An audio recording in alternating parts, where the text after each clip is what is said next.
Mon amour pour toi ne se lasse. Oh, oh, oh, baby. Oh, oh, oh. Un morceau encore de Pierrette Adams avec le titre Baby de l'album Coma Profond. Visionnée, je le dis haut et fort. Elle fait de la très, très, très bonne musique. Et vraiment, ça fait plaisir. C'est l'Afrique qui gagne. Coucou à tous. Merci d'être connectés avec moi ce soir. C'est la guêpe. C'est toujours un plaisir d'être avec vous. Et toujours un plaisir de partager mes directs et mes lives. On va décortiquer.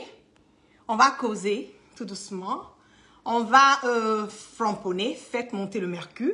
On va partager. Voilà, je vais partager aussi le direct. Partager massivement parce que l'heure est grave. Nous avons besoin de faire des recadrages, surtout pour les générations à venir. Nous avons besoin de nous rassurer que nos enfants, nos petits-enfants, et nous-mêmes aussi, pourquoi pas, nous sommes quelque part dans une logique, nous sommes quelque part dans une traversée. Nous avons conscience, voilà, des faits et gestes que nous posons, pardon, aujourd'hui. Et nous devons nous rassurer que tous les pas, tous les faits, tous les gestes que nous sommes en train de poser ont des effets, que ce soit positifs, mais aussi négatifs. Nous parlons de la rébellion. Nous avons parlé de cette rébellion. Partagez, faites monter le mercure. Nous sommes à près de 1000 personnes connectées. Nous avons parlé de la rébellion. J'ai vu beaucoup de personnes, souvent sous mes directs, qui disent, oui, la guêpe, voilà, Soro, c'est rebelle, voilà, il a fait la rébellion, et c'est à cause de lui, il y a tous ces problèmes, voilà, dans le pays et tout. Mais j'ai trouvé que c'était un peu répété, voilà, un tout petit peu.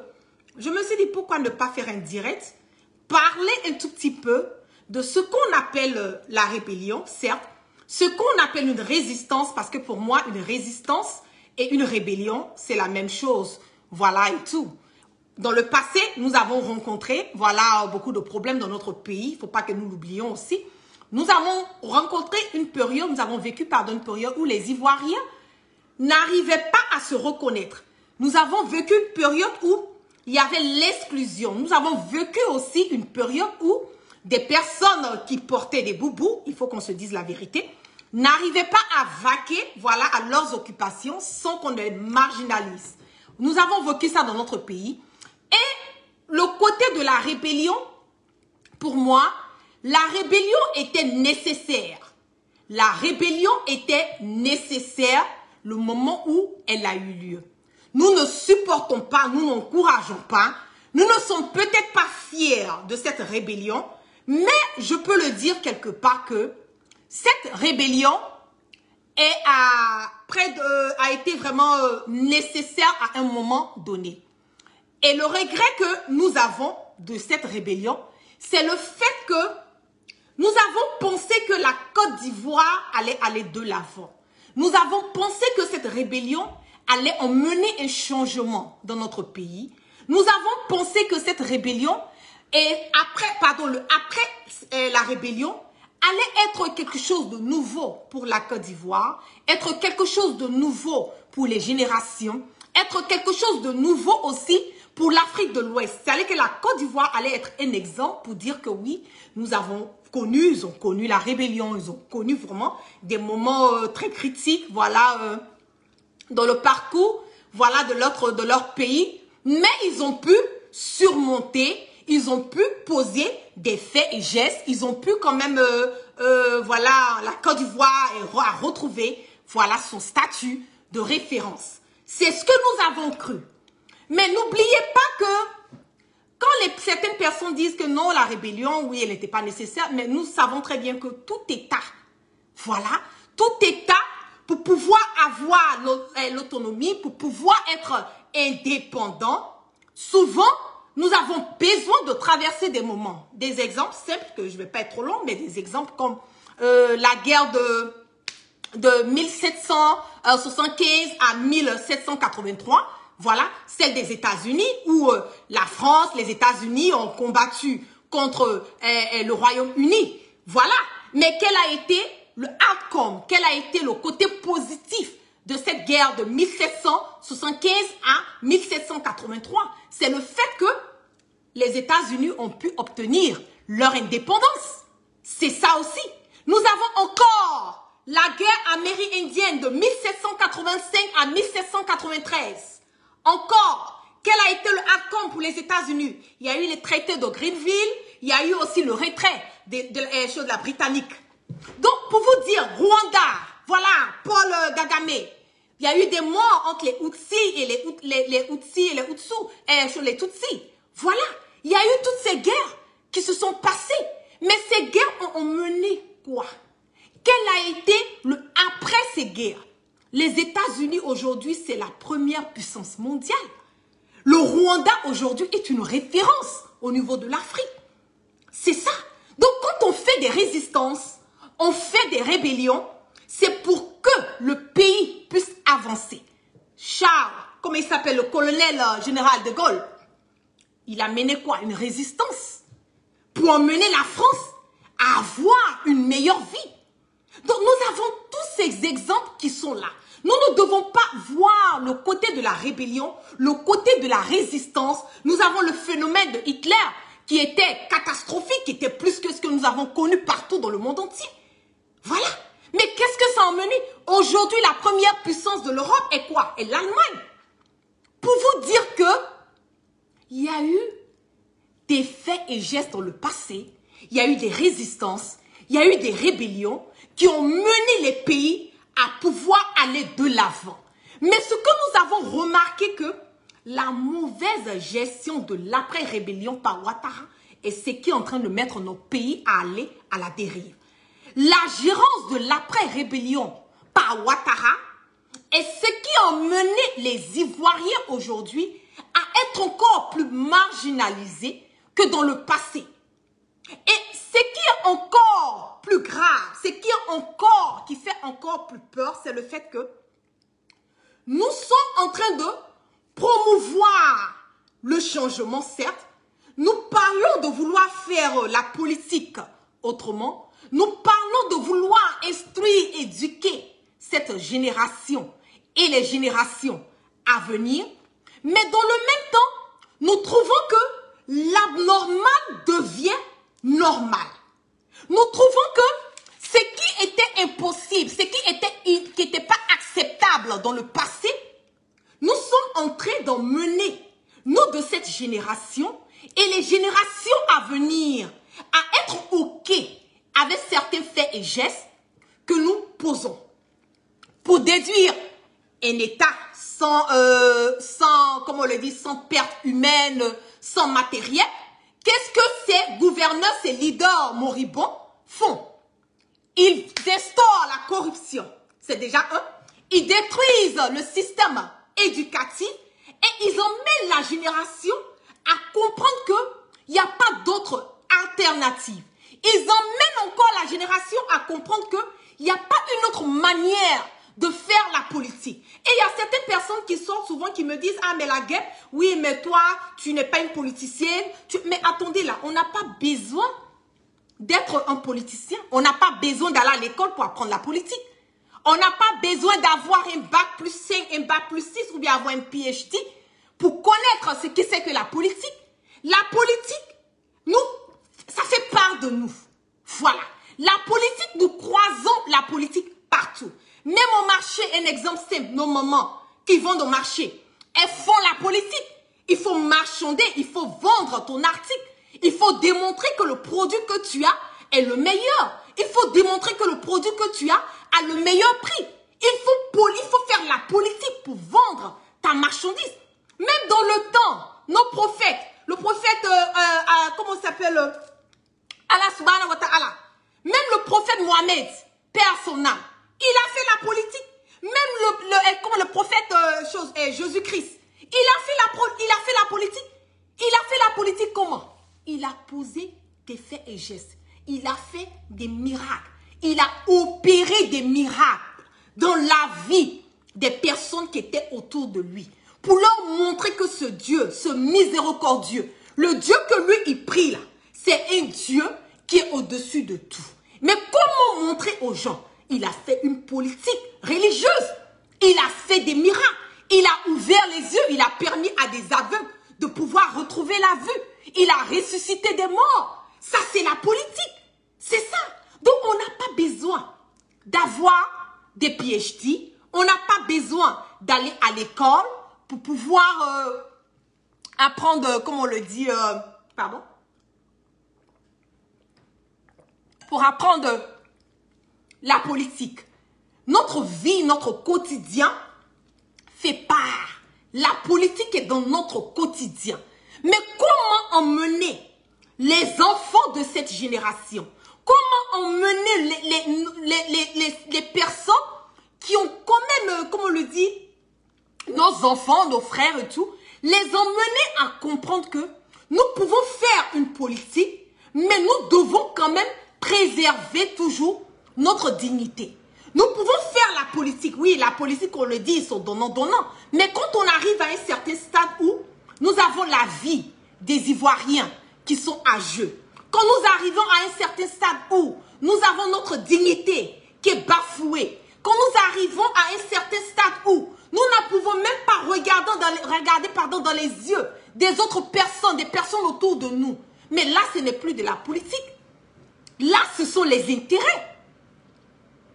Ce sont les intérêts. Et nous devons emmener cette nouvelle génération à comprendre que ceux qui sont nos leaders, ceux qui sont supposés poser, donner les exemples, ceux qui sont supposés être des, comme on le dit, des références, nous devons les emmener à faire cette politique autrement. C'est de ça qu'il s'agit. Nous devons les emmener à faire cette politique autrement. Je vais montrer ici, j'ai vu une photo, voilà, que j'ai même partagée sur ma page Facebook. Une photo du leader générationnel qui est là, qui était dans le jet, avec le commandant Abdoulaye Fofana, ici. Et là, nous voyons le commandant qui est assis et le leader Soro Guibafouri Guillaume qui est arrêté en train de parler. Mais dans la logique, pour moi, quand je vois quelque chose comme ça, c'est normal. Mais dans la conception africaine, ah non, mais comment? C'est Soro qui est le patron. Voilà. Soro Guibafouri Guillaume est le patron. Comment lui peut s'arrêter? Et lui, commandant, qui est son aide de camp, lui, il est assis et puis son patron a arrêté et lui parle et puis... Vous voyez un peu? C'est que on commence à comprendre et on commence à se dire que ce qui est normal, ce qui est évident, commence à devenir abnormal. Pour des personnes qui ont vraiment des carences intellectuelles, excusez-moi si je peux le dire ainsi, vont voir cette photo et vont trouver que cette photo, voilà, ça a été un manque de respect. C'est ça on appelle faire la politique autrement. C'est ça on appelle emmener une nouvelle manière, emmener la nouvelle génération à comprendre que même le plus petit peut emmener un changement. Même le plus petit peut donner des conseils. Quand nous voulons faire un changement, on a besoin. Soro est quelqu'un qui est...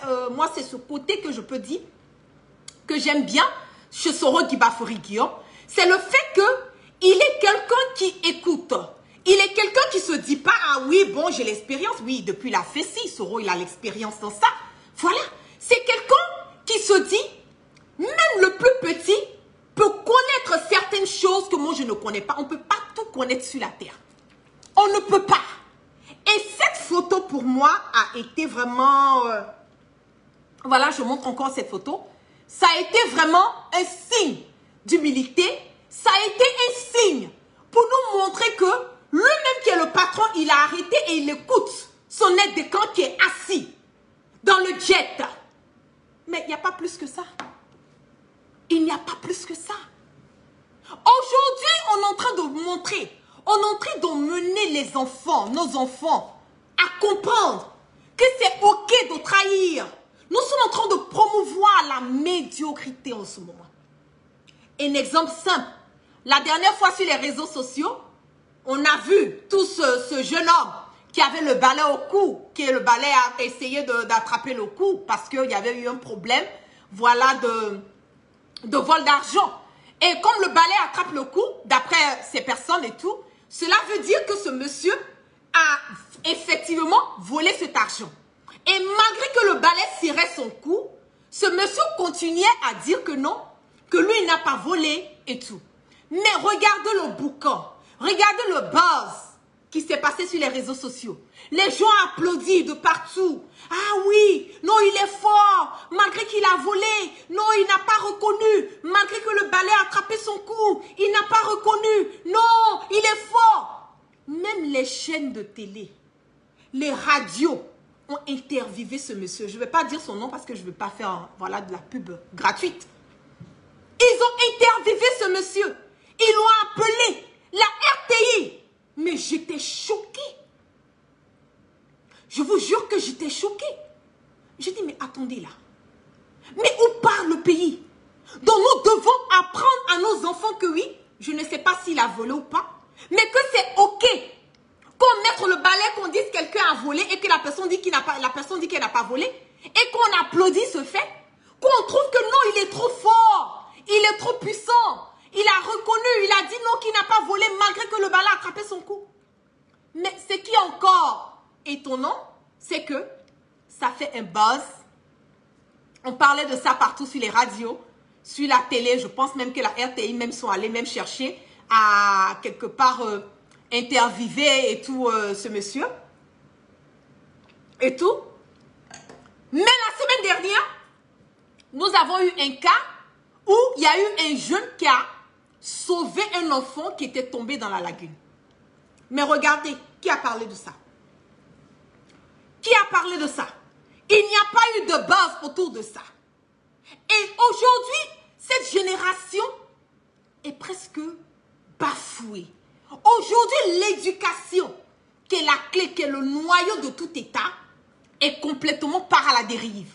Aujourd'hui, nous incitons et nous applaudissons des choses qui ne mènent pas notre pays à aller de l'avant, des choses qui n'enseignent pas nos enfants, des choses qui ne sont pas là à promouvoir la qualité, à promouvoir le respect, à promouvoir l'amour, à promouvoir la cohésion, à promouvoir, pardon, la loyauté.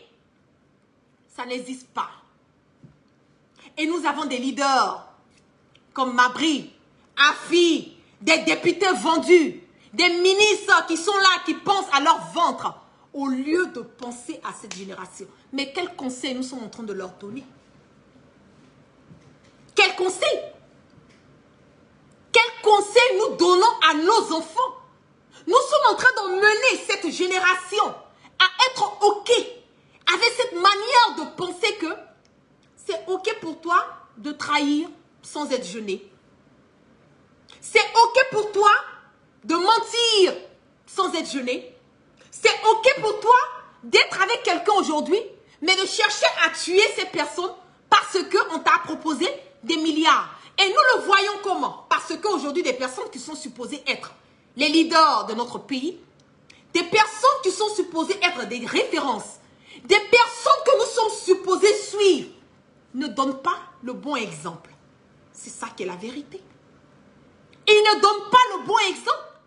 Donc nous sommes en train d'aujourd'hui mûrir, mettre dans la tête des enfants, de nos enfants, mettre dans la tête de nos frères, de nos soeurs, de nos cousins, mettre dans la tête des générations à venir que tu peux faire à la Fologo sans être inquiété, tu peux faire à la Afin-Guessan sans être inquiété. C'est pour cela que je vous dis qu'il est temps pour nous de changer cette manière de faire la politique.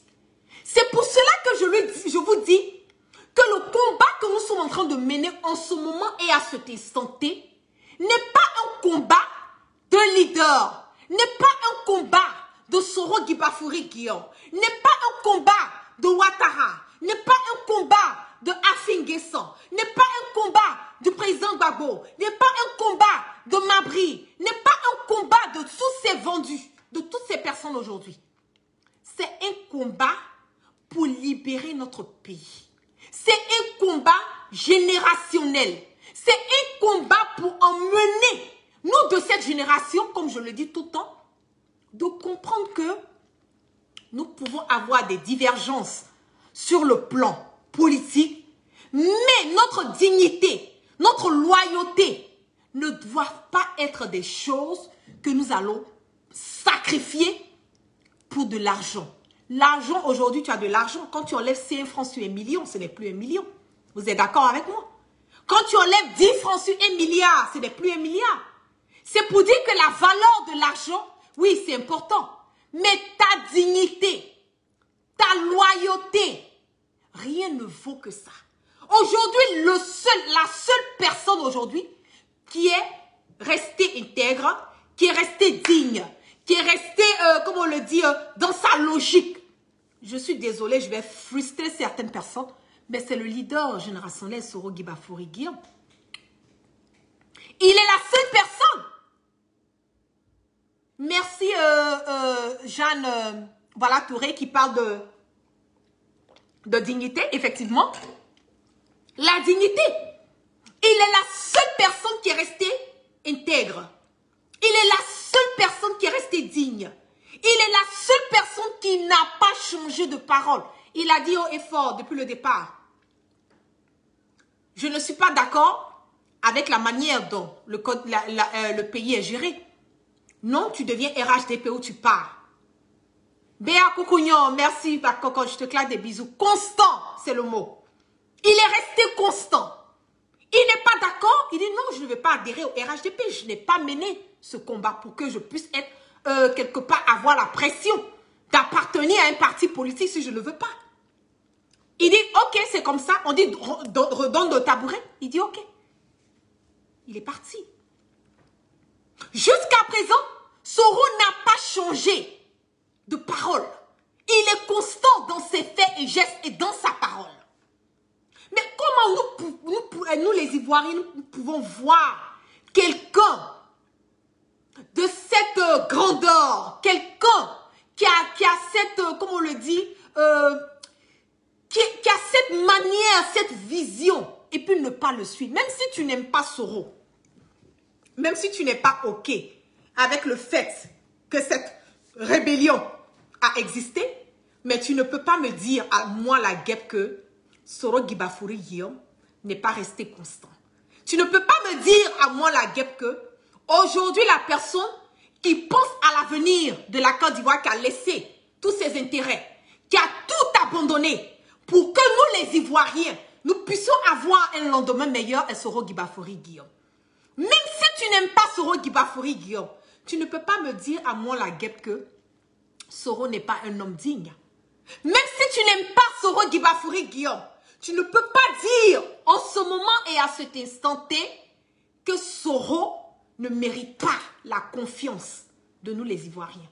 Il nous l'a démontré par A plus B. Il a démontré. Récemment encore, il a dit, je ne reconnais pas le pouvoir de Ouattara. Il a dit, je ne reconnais pas le 3e mandat anticonstitutionnel de Ouattara.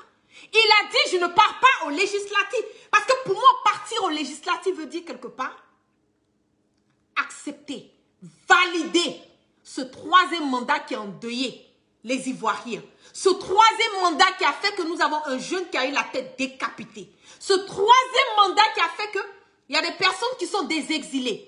Ce 3e mandat qui a fait que il y a des personnes qui ont été radiées. Ce 3e mandat qui a fait que il y a des prisonniers politiques. Soro est resté constant. Donc, même si tu ne l'aimes pas, tu peux lui donner le crédit pour ça. C'est ça aussi qui est la vérité. Tu peux lui donner le crédit pour ça. Et c'est cette nouvelle manière de faire la politique. Cette nouvelle manière d'imposer notre conception à ses leaders. Aujourd'hui, l'éducation, c'est bafoué. Aujourd'hui, le social, c'est zéro. Mais Kandia, qui est ministre de l'Éducation, elle a ses enfants aux États-Unis ici, qui vont dans des écoles adéquates, qui vont dans des bonnes écoles aux États-Unis ici. Mais l'éducation de vous, vos enfants, de nous, nos enfants en Afrique, on ne prête pas attention. Même quand ils ont leurs enfants en Afrique, leurs enfants vont où? Au lycée français. Ils vont à Mermoz. Ils vont à, comme on le dit, au lycée américain, dans des écoles vraiment de haut standing. Vos enfants vont où? EPP1, EPP2. Quand tu as un peu de moyens, peut-être un peu dans les privés. Mais vous trouvez que c'est logique que l'éducation, qui est le noyau, qui est la base, l'éducation qui va déterminer toute toute une génération soit bafouée. Et quand on vous parle de faire un bloc, on vous parle de chasser ce gouvernement, on vous parle de faire la pression, on crée un CNT pour mener Alassane Draman Ouattara à avoir le dos au mur et ne même pas avoir un choix. Nous boycottons. Et ces leaders qui ont boycotté cette CNT, la plupart du temps, leurs enfants sont au lycée français. Leurs enfants sont à Mermoz. Leurs enfants sont aux États-Unis ici. Leurs enfants sont en France. Leurs enfants sont à Londres. Sont au Canada. Ils ont des bourses. Mais ils sont gabas de vous, vos enfants. Ils s'en foutent. Quand on vous dit Kandia, elle n'a pas, comment on le dit, elle n'est pas intellectuellement, elle n'a pas toutes les qualités, voilà et tout, pour pouvoir occuper ce poste. Ouattara pouvait donner un autre ministère à Kandia, on pouvait la mettre au ministère des Sports, puisqu'elle a fait du handball et tout, oui, elle peut faire ça. Mais l'éducation, quand même, l'éducation, c'est la base. C'est la base. Et c'est avec ça que vous allez accepter le pouvoir de Ouattara. Quelqu'un qui paye des personnes tout juste pour pouvoir, lui, Ouattara, s'imposer. Mais attendez là, c'est pour cela qu'aujourd'hui, nos enfants, même quand tu leur dis 1+1, même, ils ne savent même pas de quoi on parle. Quand tu leur parles, tu leur donnes des trucs simples. Nous, dans notre temps, on faisait les boileaux, les leçons. Tu dois connaître par cœur, près de 4-5 pages. Tu dois connaître par cœur. On appelait ça le boileau. Tu dois écrire. On te dit de faire un résumé. Comment on appelle, oui, une thèse et tout. Tu dois écrire. Tu dois te rappeler. Faire des interrogations. Mais aujourd'hui, nos enfants, c'est zéro. C'est zéro à la base. On vous dit de lutter pour les chasser. Vous parlez de, allons-y, on va aller faire les législatives. Législatives où vous-même, vous savez très bien que Ouattara ne va jamais. Si présidentiel, là, il a niqué. Si présidentiel, là, il s'est autoproclamé. Vous pensez que c'est les législatives, là, que Ouattara va accepter? Vous pensez que c'est législative là que Ouattara va permettre à vous les opposants? Mais la preuve en est que c'est même plus la peine de partir aux législatives. Disons que Ouattara a gagné parce que aujourd'hui, Afi N'Guessan ne jure que par Ouattara. Mabri ne jure que par Ouattara. Voilà. Mabri, Afi et toutes ces personnes ne jurent. Oui, rédaction. Merci beaucoup, Joël. Rédaction. On faisait avant les rédactions. Donc, Mabri, les Afi et les vendus là, ils ne jurent que par Ouattara. Et on vous dit, eux, ils vous disent qu'ils vont aller se présenter, d'aller les voter, parce qu'eux, ils vont nous aider, nous, le peuple, à emmener Ouattara à changer. Mais attendez, il y a quelque chose qui ne cloche pas là. Comment Afi qui est payé par Ouattara va vous dire, allez-y, moi, me voter Afi, pour que moi, je puisse aller faire un changement, pour que Ouattara puisse respecter la Constitution. Mais lui-même, Afi, il a manqué de respect aux Ivoiriens en acceptant de prendre l'argent de Ouattara. En acceptant de valider ce troisième mandat de Ouattara. Donc aujourd'hui, je le dis, c'est décevant. Voilà, pour cette génération. Moi, à vrai dire, ça me fait peur. Mettons blague mise à part, ça me fait peur parce que je me dis, d'ici 5 ans, 10 ans, 15 ans, quelles sont les personnes qui vont diriger le pays? Ibrahim Doucouré le dit, vous n'êtes pas enrôlé, donc vous allez perdre. Mais c'est clair. C'est clair. Alain Sévin qui dit ils ont foutaise. Mais c'est la vérité. Ils vont perdre ces élections.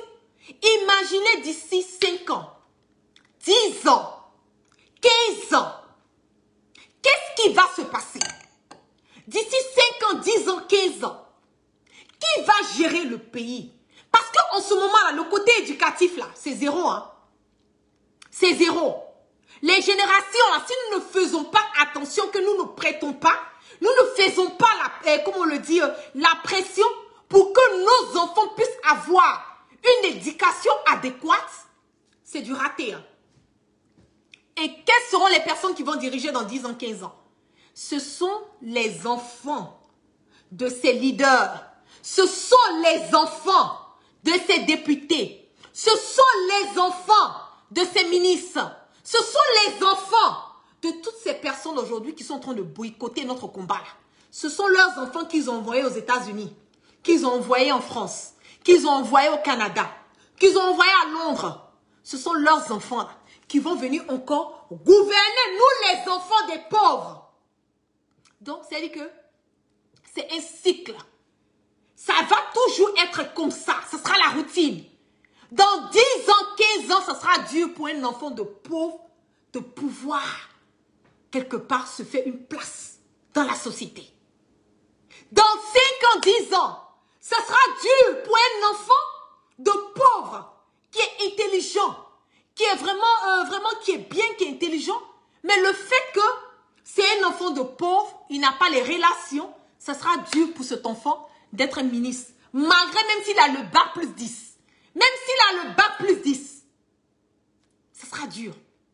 Parce que c'est un cercle qui est fermé. C'est un cercle qui est bouclé. Aux États-Unis, si tu as tes diplômes, tu as ton boulot basé sur ton diplôme. Même ton salaire commence en fonction de ton diplôme et de ton expérience. Si tu as un bac plus 2, on te dit, voilà le boulot que tu fais, un bac plus 2, c'est par là que ton salaire commence. Et à partir de ton expérience, on ajoute encore là-dessus. Mais en Côte d'Ivoire, c'est qui tu connais? C'est les bras longs. Si dans 10 ans, 15 ans, ton enfant, toi, tu ne connais personne dans le gouvernement, mais attends, c'est fini. Tes enfants peuvent avoir les plus grands diplômes sur le territoire ivoirien. Même à l'extérieur, il y a des personnes qui ont des PhD en Côte d'Ivoire, il y a des personnes qui ont des masters en économie, en finance. Mais ça n'aboutit nulle part parce que, voilà, c'est un cercle qui est fermé. Ce sont les enfants de Kandja qui vont venir encore être ministres de nos enfants. Pourquoi? Parce que Kandja a boycotté, elle a jeopardized, c'est même pas comment j'ai dit jeopardize en français, mais Kandja a foutu le bordel dans l'éducation, voilà, de nos enfants. Donc, nos enfants n'ont pas pu être vraiment éduqués, n'ont pas de connaissances et tout. Donc, ces enfants viennent avec des diplômes américains. Ils seront nommés ministres quelque part. Ils seront nommés DG quelque part dans une entreprise. Mais votre enfant qui a le même diplôme que la fille de Kandja ne pourra en aucun cas avoir un poste. Et c'est de ça qu'on parle. Il y a Alain Sylvain qui dit nos diplômes ici ne sont pas reconnus à l'international. Oui, nos diplômes ne sont pas reconnus à l'international parce que le système éducatif aujourd'hui, c'est du zéro au niveau de l'Afrique. En particulier au niveau de... Nous sommes avant-dernier. Ça veut tout dire. C'est la marmaille. Aujourd'hui, même une licence, tu peux tranquillement acheter une licence. Tu peux tranquillement acheter une maîtrise. Sans gêne. Tu as une maîtrise, un master comment on appelle, en Afrique. Tu viens aux États-Unis, c'est la même façon, ils vont te casser. Parce qu'il n'y a pas de sérieux. Il n'y a pas de sérieux. Mais si le système éducatif était vraiment, comme on le dit, était vraiment bien et tout, mais quand on allait venir avant, là, quand tu es un Ivoirien, quand tu pars en France, avec ton diplôme ivoirien, dans le temps du président Félix Houphouët-Boigny, mais attendez là, les Ivoiriens partaient en France, c'était pour aller faire les études, ils ne voulaient même pas rester. Ils partaient là-bas, les Français même, ils adoraient quand les Ivoiriens venaient parce qu'ils étaient intelligents. Mais aujourd'hui, mais c'est la racaille. Aujourd'hui, c'est la racaille. C'est de ça que nous parlons. Faire la politique autrement. Emmener notre pays à aller de l'avant. Emmener cette génération à comprendre que nous pouvons faire ce changement sans trahir, sans, comment on le dit, sans trahir, sans perdre notre dignité, sans être des vendus, sans perdre notre honneur. On peut faire ce combat.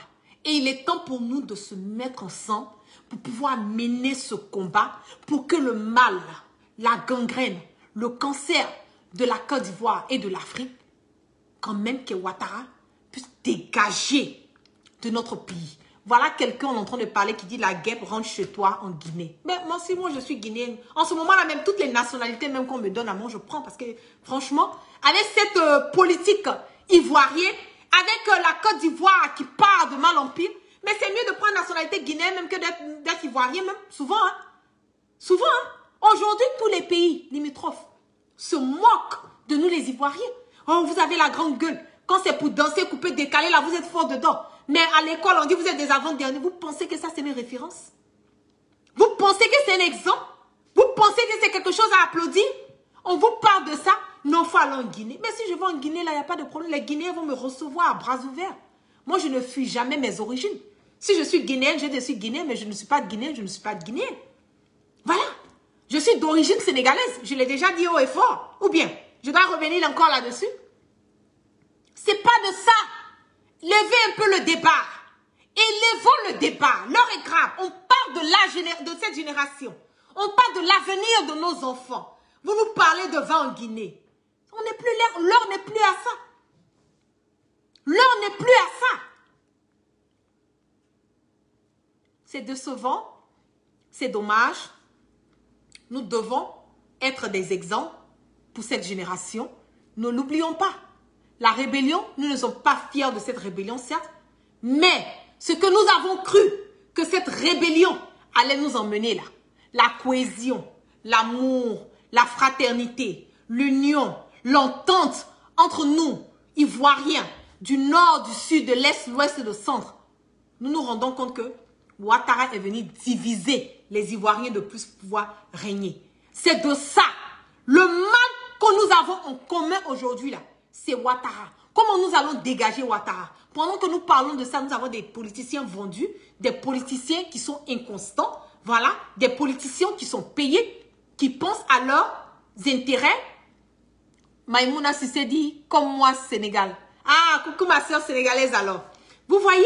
Donc, comme on le dit, ces politiciens, nous devons les dégager, nous devons les emmener à quitter notre pays. Nous devons les emmener à comprendre que aujourd'hui, là, nous voulons le meilleur pour la Côte d'Ivoire. Nous voulons le meilleur pour nos enfants. Nous voulons le meilleur pour cette génération à venir, pour nos petits-enfants. La guêpe, là, moi, je suis aux États-Unis, si moi, je n'ai pas de problème. Hein.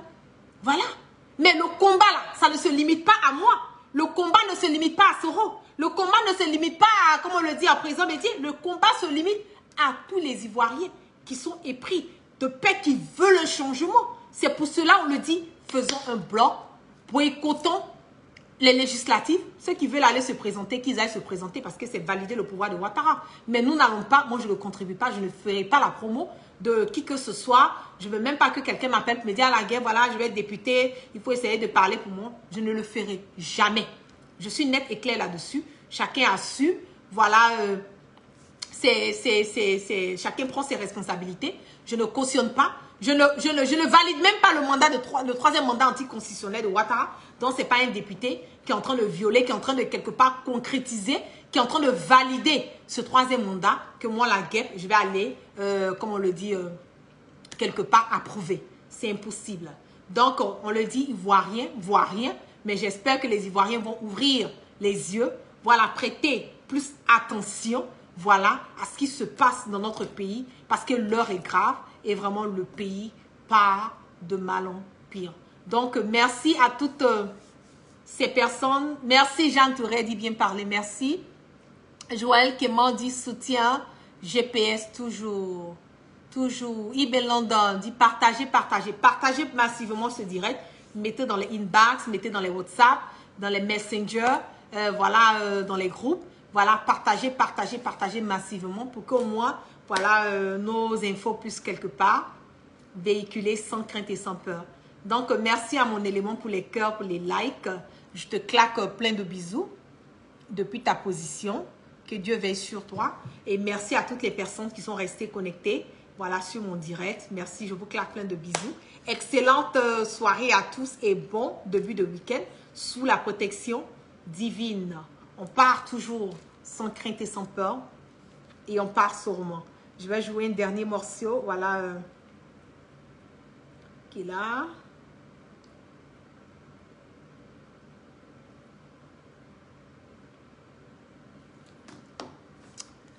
Merci Pascal Wedi. Sois béni. Merci, merci, merci à tous. Je vous claque plein de bisous. Peace and love. Et vraiment, on part toujours sur roman. Le seul. Restez digne, intègre, loyal, constant. Soro Gibafori Guillaume. Et c'est pas un débat. Peace and love.